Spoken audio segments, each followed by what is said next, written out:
वो बड़ा सीधा आरोप लगा रहे हैं कि कुछ मित्रों को फायदा पहुंचाने के लिए एक एक करके आप सब कुछ बेच रहे हैं। जवाब दीजिए।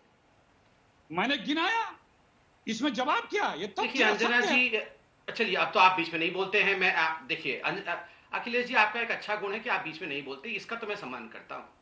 देखिए अंजना जी, इनको दर्द इस बात का है कि ये तो ऐसे ओपन बिडिंग प्रोसेस है। अगर अखिलेश जी की भी कोई कंपनी है वो बिडिंग कर सकते हैं, उनको अगर बिडिंग करने की इच्छा है। गांधी परिवार की कोई कंपनी तो वो भी बिडिंग कर सकते हैं, ओपन ट्रांसपेरेंट बिडिंग प्रोसेस है। इनको प्रॉब्लम है कि राजीव गांधी फाउंडेशन में पैसा नहीं जाएगा ना, क्योंकि सारे बिडिंग करने वाले पहले तो राजीव गांधी फाउंडेशन में हिस्सा देते थे, उसके बाद बिडिंग करते थे। परेशानी इसी बात का है, मैं आपको खुल खुल के बता रहा हूं।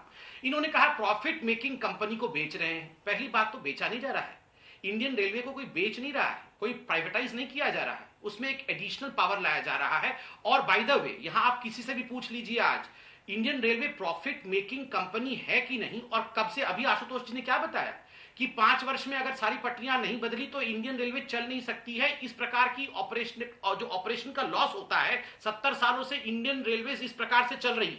तीसरी और सबसे बड़ी बात है, इन्होंने कहा कि मोबाइल कंपनीज इत्यादि ये सब क्यों प्राइवेटाइज किया जा रहा है। मैं आपको उदाहरण दे रहा हूं, जब हम सत्ता में 2014 में आए थे, मात्र 2 मोबाइल कंपनियां थी इंडिया में। आज 200 मोबाइल कंपनियां हैं, 200 मोबाइल कंपनियां हैं। ये फर्क होता है। रिफॉर्म, परफॉर्म, ट्रांसफॉर्म का इस प्रकार का एक दूरदर्शिता होनी चाहिए।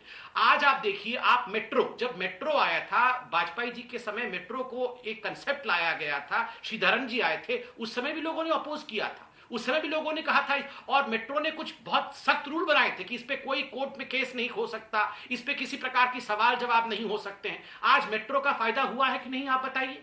आज आम जनता मेट्रो के कारण लाभान्वित हुई है कि नहीं, बताइए। वरना आप बताइए, आज हम दिल्ली में रहते हैं, क्या अवस्था होती है हम लोगों की बिना मेट्रो के।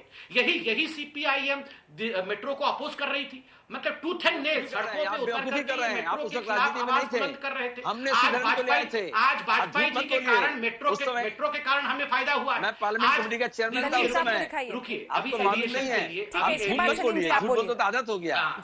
सिर्फ दिखाइए, सुनाइए मत प्लीज। मैं कहा डीएमआरसी सुनाइए मत, खाली ये प्राइवेट कंपनी नहीं है। एक सेकंड प्लीज, आपने दिखाने को कह दिया, ये गलत बोल रहे हो। अब देखिए ऐसा है अंजना जी, इन्होंने कहा कि फ्लाइट्स को हमने खराब कर दिया। अंजना, हम एयर इंडिया को बंद कर रहे हैं। एयर इंडिया को तो बंद नहीं किया है, मगर हाँ हम प्राइवेटाइज करना उसको चाहते थे। क्यों?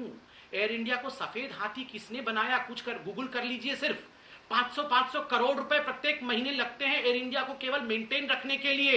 एयर इंडिया के दफ्तर में जो करोड़ों के पेंटिंग थे वो आज गांधी परिवार के ड्राइंग रूम में झूल रहे हैं। इस प्रकार से एयर इंडिया को दोनों हाथों से नोचा गया था, नोच खरोच करके खत्म कर दिया गया था। पूरी कहानी एयर इंडिया का बच्चा आज जानता है कि क्या उसमें घपला घोटाला किया गया था।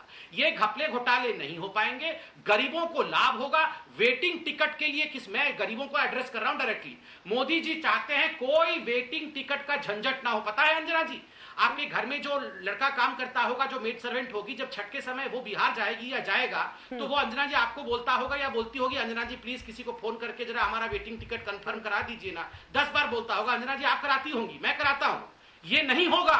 सलीम साहब सुने, बिहार के अभी छठ आने वाला है, बिहार का एक बच्चा सुन ले। यही मोदी जी चाहते हैं कि आप जब छठ मनाने जाएं तो कभी भी आपको वेटिंग टिकट की आवश्यकता ना पड़े, कंफर्म टिकट पे आप छठ मनाने। जिस तरह की दुर्दशा में भारतीय रेल है, उसकी बेहतरी के लिए ठोस कदम उठाने की तो जरूरत है ना। अभी तक तो हमने देखा है गठबंधन की सरकारों में, गठबंधन की एक पार्टी को, जो कि ज्यादातर बिहार यूपी वाली पार्टी होती थी, आरजेडी हो कोई भी पार्टी हो, उसको रेलवे मिनिस्ट्री दे दीजिए। फिर उस पर नजर उस तरह से नहीं रहती थी, बेहतरी नहीं हो पाई रेलवेज की। लगातार हमने कई ऐसे शासन में 5 साल के देखा है। आज ये नौबत है अगर कि सरकार उसमें एक बेहतरी कर रही है, और वो वादा कर रहे हैं, खुल के कह रहे हैं कि पुरानी ट्रेनें नहीं रोकेंगे, तो फिर क्या दिक्कत है? नीतीश कुमार, रामविलास पासवान, लालू यादव जी, ममता बनर्जी, आप जैसे कह रहे हैं, हाँ। मामला ये नहीं है कौन मंत्री होंगे या किस प्रदेश से होंगे।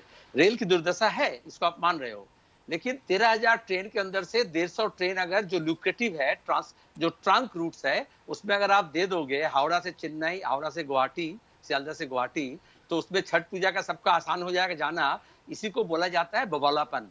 एक दूसरी बात यह है कि ये ट्रेन किसके लिए चल रहा है? जो लोग झूल के जा रहे हैं, जो छत पे जा रहे हैं, उस रूट के लिए नहीं है।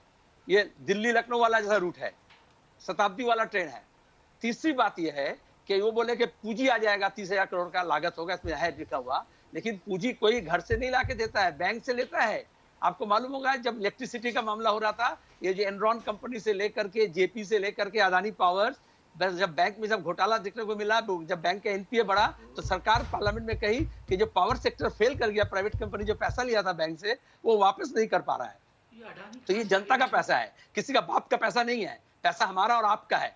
दूसरी बात यह है कि सरकार इसमें पिछले 6 साल में क्या की, रेल की दुर्दशा को बढ़ाई या घटाई? तो भाषण तो दे रहे हो ना, तो 6 साल तो आपको जिम्मेदारी मिला था, कोई गठबंधन का नहीं था, बीजेपी के सांसद मंत्री थे, लेकिन वहां भी ये देखा गया कि आप ट्रेन नए बनाने से, अच्छा करने से बजाय आपने रेल को इस्तेमाल किया दुधेल गाय की तरह। और अभी ये स्थिति हुई है कि अभी बोल रहे हैं 1 तारीख को आशुतोष जी बोले कि एकदम राइट टाइम में चला। अरे के ट्रेन चल रहा है, ट्रेन तो बंद है 12 अगस्त तक। अभी पैसेंजर ट्रेन, स्पेशल ट्रेन चलाई जा रही है, जो ट्रेन कानपुर जाने के बजाय भुवनेश्वर पहुंच जाती है। तो आप ट्रेन का संख्या कम कर दोगे उसके बाद। और डीएमआरसी प्राइवेट कंपनी नहीं है, सभी पत्र को मालूम होना चाहिए। सीताराम जी इंडियन रेल से आए थे, और डीएमआरसी एक मॉडल है। अभी भी अगर रेल को सुधारना है तो डीएमआरसी जैसा मॉडल लेना है, ताकि उसमें मिल्कियत सरकार की रहेगी, मैनेजमेंट मॉडर्न होगा, और ये आईएएस अफसर और मंत्री नहीं चलाएंगे, मंत्री नहीं चलाएंगे, मंत्री नहीं चलाएंगे, इसको टेक्नोक्रेट्स को चलाना पड़ेगा। जो फाइनेंस जवाब दे दूं, लालू यादव जी जब रेल मंत्री थे तो रेल का नुकसान नहीं हो रहा था, अंजना जी बहुत शॉर्ट में जवाब दूंगा, क्योंकि आपको आशुतोष जी के पास भी जाना होगा, मैं बहुत शॉर्ट में जवाब देता हूं। और हम साफ साफ कह रहे हैं कि ये राष्ट्रीय संपदा बेच रहे हैं, राष्ट्रीय संपदा को जोड़ नहीं रहे हैं, ये बेचने वाले हैं, ये जोड़ बनाने वाले नहीं है।